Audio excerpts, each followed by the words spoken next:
Pemirsa, viral di media sosial, seorang polisi menuduh seorang sopir pickup membawa narkotika jenis sabu.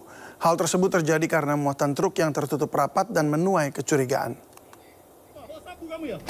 Bawa barang terlarang ya? Udah duduk ya? Periksa. Turun. Berarti nuduh saya ya? Nuduh saya. Viral di media sosial, seorang anggota polisi menuduh pengendara mobil pickup membawa muatan sabu.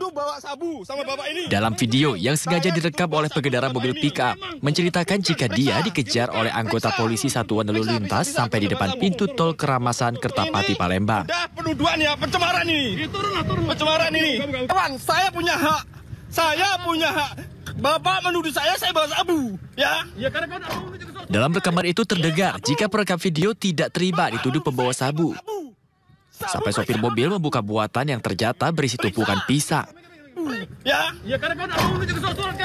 Ini sabu. Bapak menuduh saya bawa sabu. Sabu, periksa kalau ada sabu. Periksa, Pak, periksa. Saya punya hak, Pak. Aibda Syarif Hidayat menceritakan jika pengendara mobil dengan plat palsu tersebut melakukan pelanggaran lalu lintas karena tidak memakai safety belt dan tidak kooperatif saat diminta menunjukkan surat-surat kendaraan. Tentang muatan yang dibawa, polisi menjelaskan hanya mencurigai isi muatan mobil yang tidak bisa terlihat karena tertutup rapat. Jadi saya tidak menuduh, tapi saya mencurigai. Mencurigai karena muatannya itu tertutup muatannya. Dia tidak terlihat dari luar apa isi sebenarnya dalam box tersebut. Kalau dia box terbuka kemudian pendek, saya bisa tahu bahwa isinya pisang atau apa gitu kan. Saat ini polisi masih mencari pengendara yang langsung melarikan diri. Dari Palembang, Muhammad David, iNews melaporkan. Informasi lainnya, 2 dari 8 jenazah korban kecelakaan di gerbang tol Ciawi, Kabupaten Bogor, Jawa Barat masih dalam proses identifikasi. Sementara 5 korban luka termasuk sopir truk galon air mineral masih menjalani perawatan intensif. 6 dari 2 korban meninggal sudah diidentifikasi, dipulangkan dan dimakamkan oleh keluarga. Sementara 2 jenazah yang terluka bakar 100% masih dalam proses identifikasi yang diambil dari sampel DNA keluarga. Dari 11 korban luka, 6 orang sudah dipulangkan, 5 orang masih dirawat intensif, termasuk sopir truk galon air mineral berinisial BW yang menjadi pemicu kecelakaan beruntun. Post antemortem sudah ditiadakan karena dari pihak forensik RSUD Ciawi sudah mengantongi bukti cukup dalam proses administrasi, bukti hingga pengumpulan sampel DNA.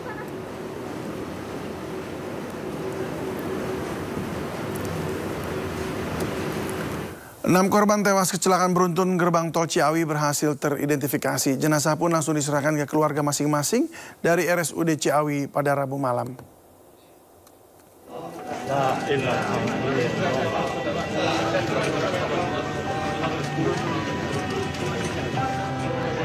RSUD Ciawi telah menyerahkan jenazah dari 6 korban tewas kecelakaan beruntun gerbang tol Ciawi ke keluarga masing-masing.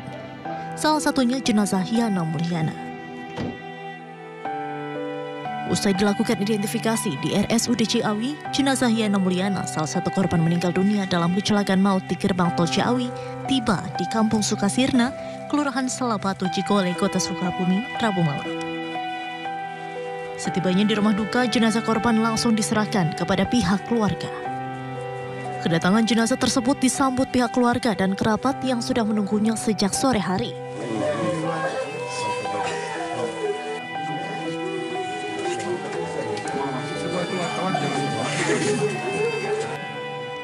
Isak tangis keluarga pecah saat jenazah Yana Mulyana dibawa masuk ke dalam rumah.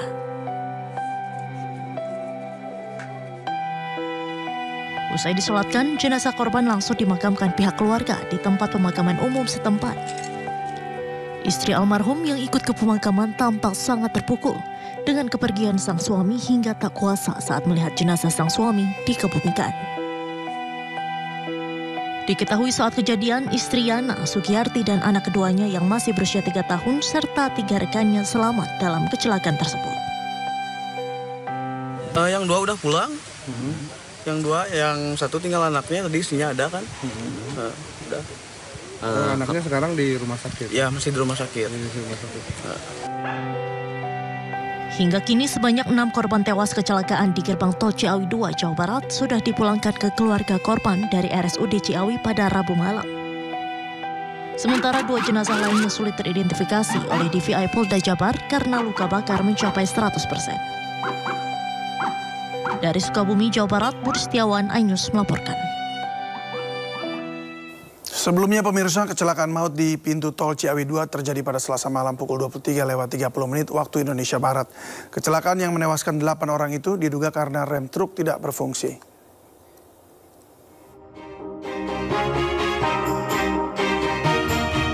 Orang menjadi korban luka-luka kecelakaan beruntun di gerbang tol Ciawi 2 Bogor.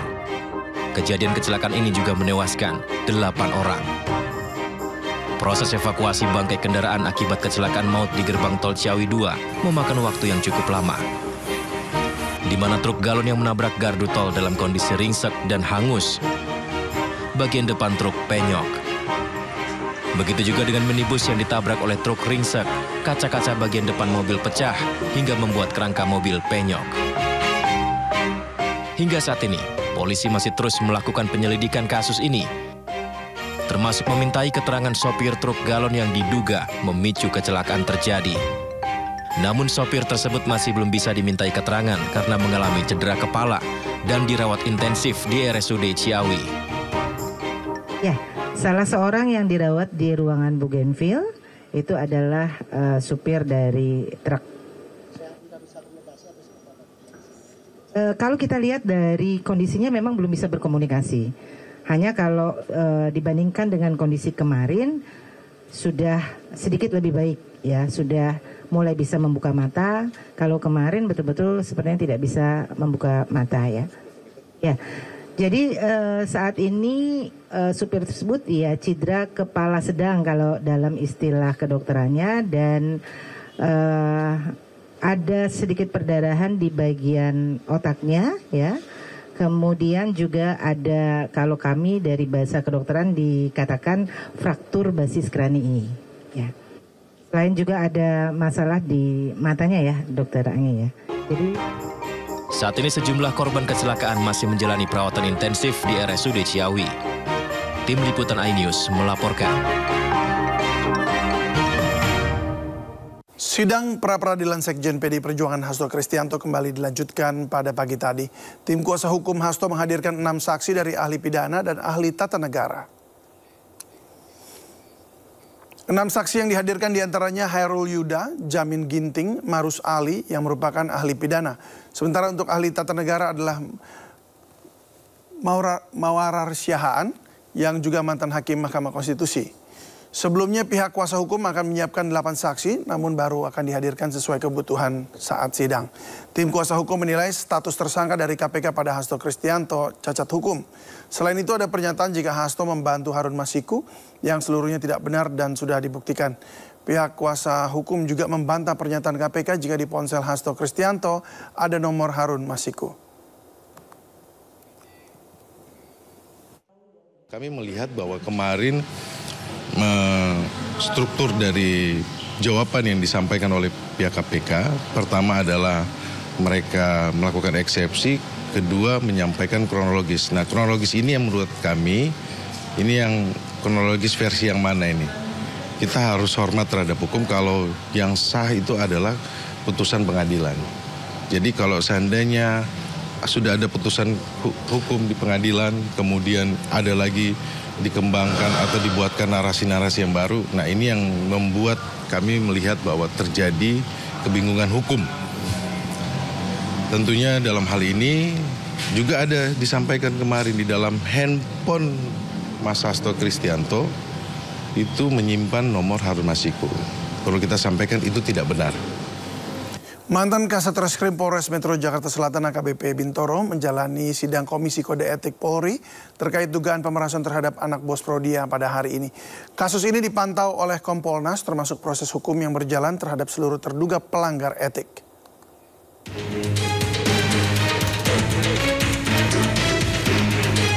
Kompolnas membeberkan dugaan kasus pemerasan yang menjerat AKBP Bintoro. Total ada 5 terduga pelanggar yang dijadwalkan menjalani pemeriksaan etik. Mereka adalah mantan Kasat Reskrim Polres Metro Jakarta Selatan AKBP Bintoro, AKBP Gogo Galesung, mantan Kanit PPA Polres Metro Jakarta Selatan AKP Mariana, AKP Ahmad Zakaria, dan seorang Ibda berinisial N. Kasus ini dipantau oleh Kompolnas, termasuk proses hukum yang berjalan terhadap seluruh terduga pelanggar etik. Kompolnas juga menyoroti soal lambatnya proses penanganan, dugaan aliran dana, hingga keterlambatan berbagai pihak. Sebanyak 21 saksi akan dihadirkan untuk sidang etik AKBP Bintoro. Sementara dalam kasus ini juga ada peran seseorang yang diduga melakukan penyuapan kepada AKBP Bintoro dan teman-teman.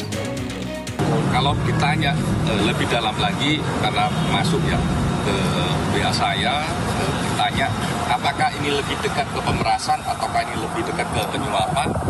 Kalau kita lihat struktur cerita, tapi memang harus diuji, ini lebih dekat dengan penyuapan. Sehingga memang peran non anggota kepolisian sangat signifikan. Dan ini nanti semoga dia datang gitu ya, untuk bisa diperiksa. Tapi yang pasti tadi diumumkan kurang lebih akan dipanggil 21 saksi yang akan diperiksa untuk satu tersangka AKBP B. Kompolnas terus menjalin komunikasi dengan berbagai pihak, termasuk Bitpropam Polda Metro Jaya yang dalam hal ini bertindak cepat menindaklanjuti dugaan pelanggaran etik AKBP Bintoro dan kawan-kawan. Dari Jakarta, Tim Liputan iNews melaporkan. Sebelumnya buntut dugaan kasus pemerasan AKBP Bintoro dan AKBP Gogo Galesung menjalani patsus di Subdit Paminal Bitpropam Polda Metro Jaya. Sementara kuasa hukum korban pemerasan mengungkap fakta baru bahwa kliennya telah merugi senilai 17,1 miliar rupiah.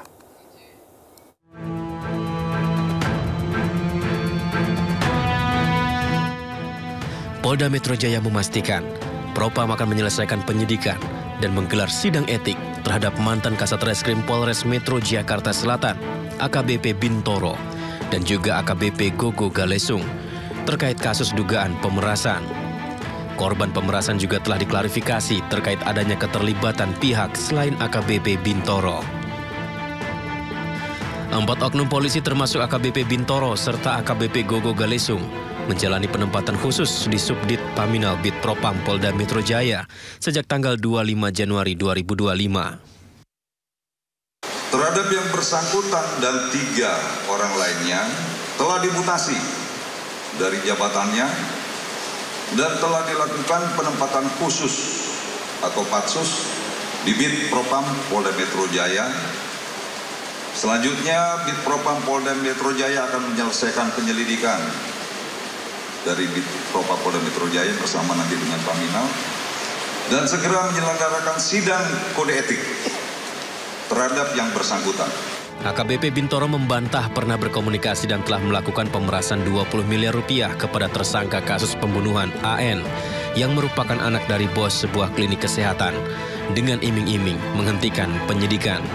Sementara kuasa hukum tersangka pembunuhan AN dan B menyebut kliennya mengaku merugi senilai 17,1 miliar dan meminta Bintoro untuk mengembalikannya. Bukti-buktinya nanti akan kami bawa ke persidangan, ya, ke persidangan. Bukan bukti yang disampaikan yang beredar sama sekali 20 miliar. Yang ada adalah pengakuan klien kami dengan surat pernyataan itu 17,1 miliar.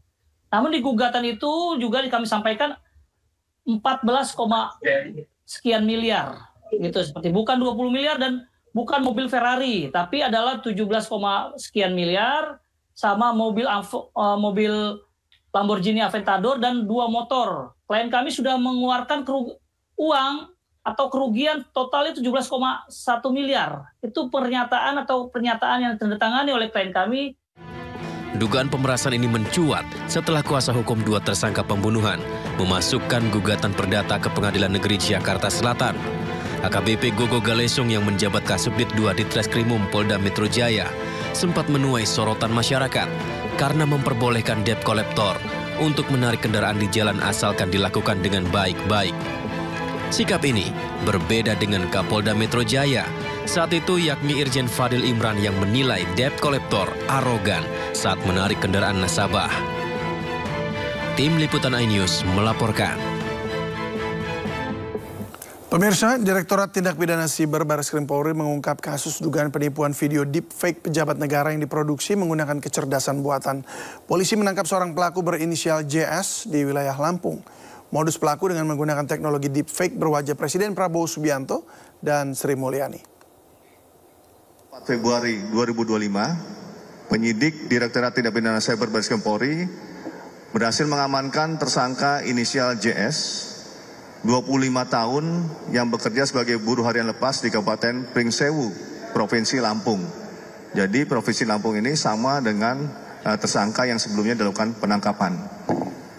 Tersangka menggunakan modus operandi dengan menggugah dan menyebarluaskan video di platform media sosial Instagram, memanfaatkan teknologi deepfake yang dalam aktivitasnya menggunakan foto dan suara yang menyerupai Bapak Presiden Prabowo Subianto, dan Ibu Menteri Keuangan Sri Mulyani, yang hal ini dilakukan agar tampak seolah mereka menyampaikan pernyataan bahwa pemerintah menawarkan bantuan kepada masyarakat yang membutuhkan.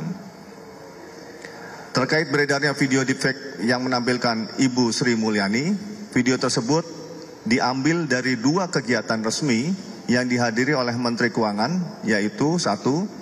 Kegiatan Festival Transformasi yang berlangsung pada tanggal 27 Oktober 2020. Talkshow yang kedua, Talkshow Neraca Komunitas pada tanggal 30 Mei 2022. Penangkapan terhadap pelaku kejahatan deepfake yang mengatasnamakan pejabat negara ini merupakan hasil pengembangan dari kasus sebelumnya yang berhasil ditangkap oleh Ditbid Cyber Barreskrim Polri pada tanggal 16 Januari 2025 dengan tersangka EMA.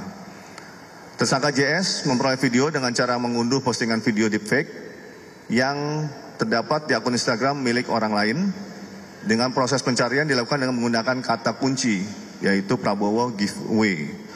Dan setelah mendapatkan video tersebut, tersangka menggugahnya ke akun Instagram Indo Berbagi 2025 yang dikelola oleh tersangka dengan jumlah followers kurang lebih 9.399. Yang dalam video diunggah tersebut, tersangka mencantumkan nomor WhatsApp yang dapat dihubungi dengan harapan menarik perhatian masyarakat untuk menghubungi tersangka, yang kemudian diarahkan oleh tersangka agar mengisi pendaftaran penerima bantuan. Setelah itu, korban diminta untuk mentransfer sejumlah uang dengan alasan biaya administrasi. Korban atau masyarakat yang telah membayar biaya administrasi dijanjikan pencairan dana oleh tersangka, sehingga korban percaya untuk kembali mentransfer sejumlah uang yang sebenarnya dana bantuan tersebut tidak pernah ada.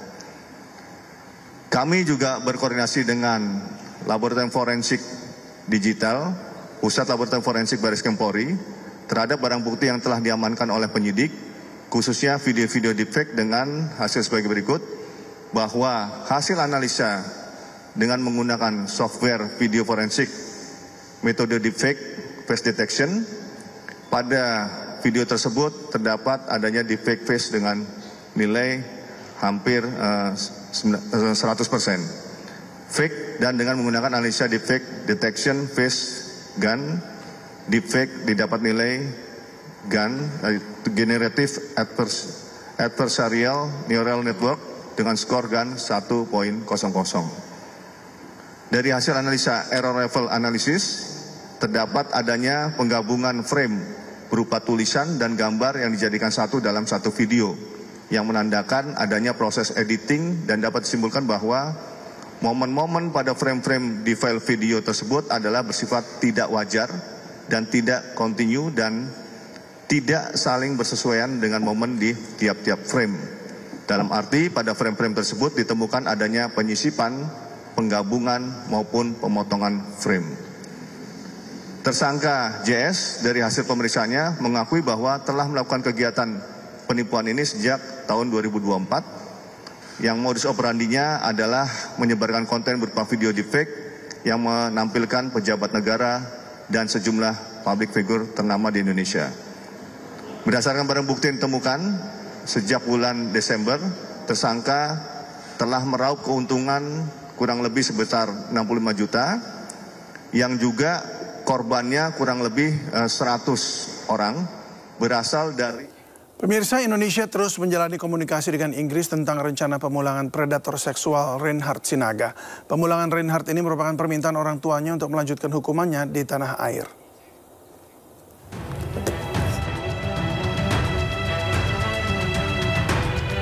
Kementerian Koordinator Hukum, HAM, Imigrasi dan Pemasyarakatan berupaya untuk memulangkan terpidana seumur hidup kasus penyerangan seksual Reinhard Sinaga dari Inggris ke tanah air. Upaya tersebut didorong oleh permohonan dari keluarga Reinhard agar anaknya bisa menjalani hukuman di Indonesia. Kemenko Kumham Impas mengklaim pemulangan Reinhard berbeda dengan pemulangan narapidana dari negara lain, karena pemulangan ini sebagai pertukaran narapidana. Tentu kita sebagai sebuah negara berdasarkan pembukaan Undang-Undang Dasar 45, negara melindungi segenap bangsa dan tumpah darah Indonesia. Jadi semua warga negara kita di luar negeri, kita lindungi kepentingannya, meskipun yang bersangkutan itu melakukan kesalahan dan dihukum berdasarkan putusan pengadilan dari negara yang bersangkutan. Soal salah itu soal lain, tapi sebagai warga negara itu berkewajiban untuk memberikan perlindungan kepada warga negara yang bersangkutan. Reinhard Sinaga dijatuhkan hukuman penjara seumur hidup oleh pengadilan Manchester pada 2020. Ia dinyatakan bersalah atas 159 pelanggaran seksual, termasuk pemerkosaan terhadap 136 pria Inggris dalam kurun waktu 2015 hingga 2017. Ia harus menjalani minimal 40 tahun bui atas kejahatan itu. Dikenal sebagai predator seksual paling kejam dalam sejarah hukum Inggris, Reinhard menjalani hukumannya di penjara HMP Wakefield, Yorkshire. Penjara ini menampung sekitar 800 penjahat dengan kasus kejahatan berat. Baru-baru ini, Reinhard dikabarkan menjadi target serangan narapidana lain. Ia dikeroyok karena kejahatan yang dilakukannya.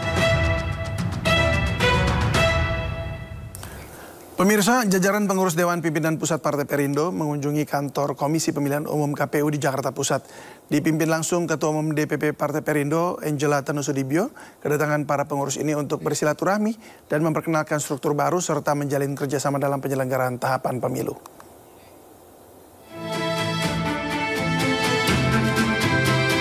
Dipimpin langsung Ketua Umum DPP Partai Perindo Angela Tanusudibio, sejumlah jajaran pengurus Dewan Pimpinan Pusat Partai Perindo sowan ke gedung KPU Jakarta Pusat. Kunjungan yang diterima langsung Ketua KPU Muhammad Afifuddin ini dalam rangka silaturahmi dan pengenalan komposisi pengurus Partai Perindo yang baru. Dalam audiensi ini, Partai Perindo dan KPU juga akan bekerja sama dalam berbagai hal terkait tahapan penyelenggaraan pemilu.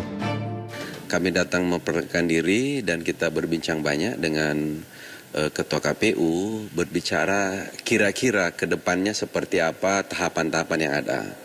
Mulai dari tahapan verifikasi parpol, kemudian persyaratan administrasi dan lain sebagainya. Perindo akan bekerja sama dengan KPU untuk level DPP, bekerja sama dengan KPU RI untuk kita melakukan sosialisasi, bekerja sama sebagai penyelenggara, sama-sama menjalankan fungsinya. Begitupun juga di KPU daerah. Partai berlambang Raja Wali mengembangkan sayap ini juga turut mengapresiasi keberhasilan KPU dalam menjalankan fungsinya untuk menyelenggarakan pesta demokrasi seperti Pilpres dan Pilkada serentak 2024 hingga melahirkan para pemimpin dari suara rakyat. Dari Jakarta, Esra Ambarita Riansyah Wahyudi Ainus melaporkan. Pelaksana tugas Sekjen DPP Partai Perindo Andi Muhammad Yuslim Patawari melakukan kunjungan ke kantor DPW Partai Perindo Jawa Timur. Hal ini dilakukan agar pengurus beserta jajaran serta kader Partai Perindo siap dalam menyongsong kemenangan pada pemilihan umum tahun 2029 mendatang.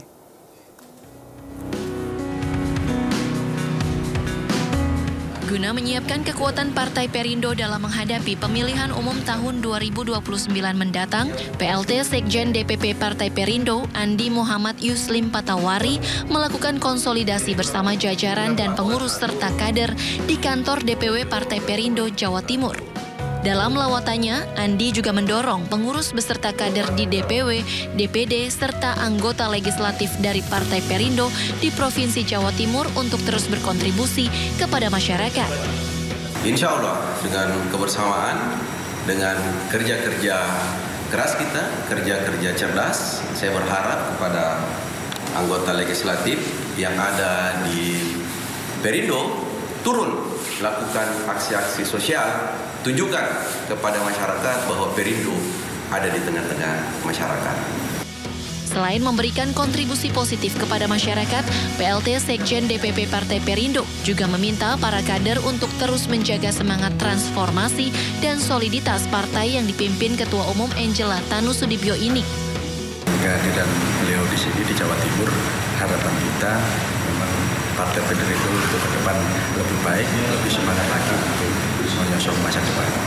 Tentunya dengan semangat baru kami termotivasi dengan konsolidasi yang selalu dilakukan oleh Pak Sekjen, melakukan konsolidasi sesuai dengan petunjuk Ibu Ketum, yaitu transformasi.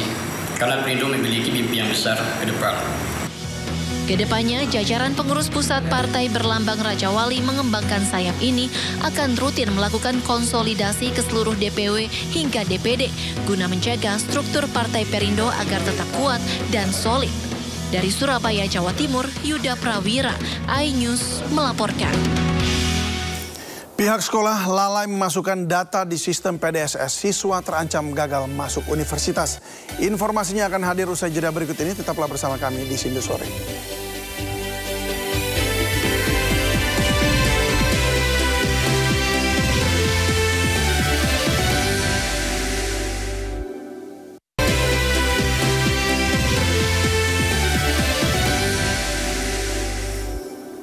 Ratusan siswa Madrasah Aliyah Negeri 2 Model Medan berunjuk rasa di halaman sekolah. Mereka kecewa dengan kinerja sekolah yang lalai memasukkan data siswa berprestasi untuk mengikuti seleksi nasional berbasis prestasi.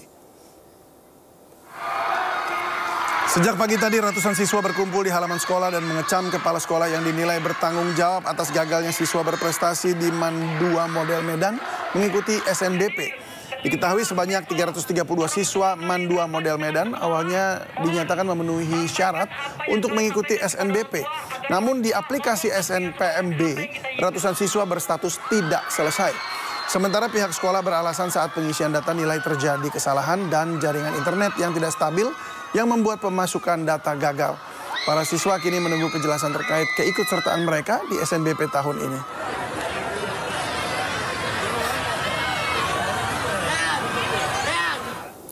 Ya, selain di Medan, ratusan siswa SMKN 1 Depok Tapos menggelar aksi unjuk rasa terkait keterlambatan pihak sekolah dalam memasukkan data di sistem PDSS. Akibatnya ratusan siswa terancam gagal masuk universitas lewat jalur seleksi nasional berdasarkan prestasi atau SNBP. Tadamu saya tahu Bu, bapak saya memang gitu Bu. Dari dulu saya tahu. Ya bapak itu memang gitu. Kinerja memang gitu Pak Endang, saya tahu Bu.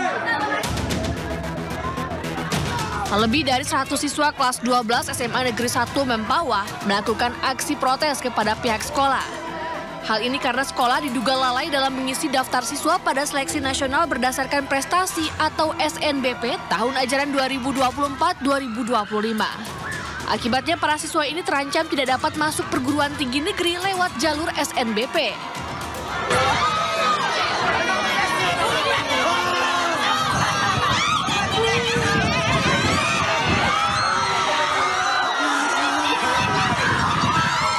Yang rasa kesal saya tu bang, gini benda ni dari bulan Desember. Bisa-bisa sampai Januari, sampai Februari belum selesai. Jangka waktu tu panjang. Dia nyuruh siswa buat cepat akun kalau memang nak kuliah. Justru dia yang telah buat akun. Macam manalah? Kita tak kesal. Atas kekisruhan ini, Dinas Pendidikan dan Kebudayaan Kalimantan Barat akan memberikan sanksi kepada guru SMAN 1 Mempawah yang lalai dalam mengisi data SNBP siswanya.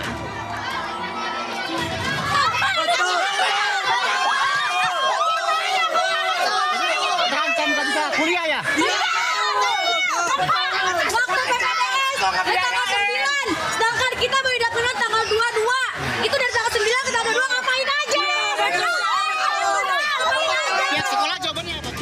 Aksi protes juga dilakukan ratusan siswa dan orang tua SMA Negeri 4 Karawang, Jawa Barat. Protes dipicu oleh dugaan keterlambatan pihak sekolah untuk menginput data SNBP yang membuat lebih dari 100 siswa terancam kehilangan kesempatan untuk masuk universitas negeri lewat jalur SNBP. Para orang tua mendesak pihak sekolah dan Dinas Pendidikan setempat untuk segera mencari solusi agar nasib akademik siswa tidak terancam. Faktornya apa saja, Bu? Sampai itu sudah kita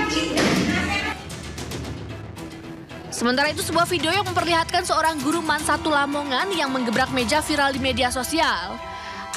Aksi gebrak meja dipicu oleh protes siswa yang mempertanyakan data eligible atau data siswa yang memenuhi syarat untuk mengikuti SNBP. Karena data belum diinput pihak sekolah mengakibatkan 22 siswa terancam tak bisa kuliah lewat jalur SNBP. Proses pendaftaran nasional berdasarkan prestasi atau SNBP menjadi momen krusial bagi siswa kelas 3 SMA yang ingin berkuliah.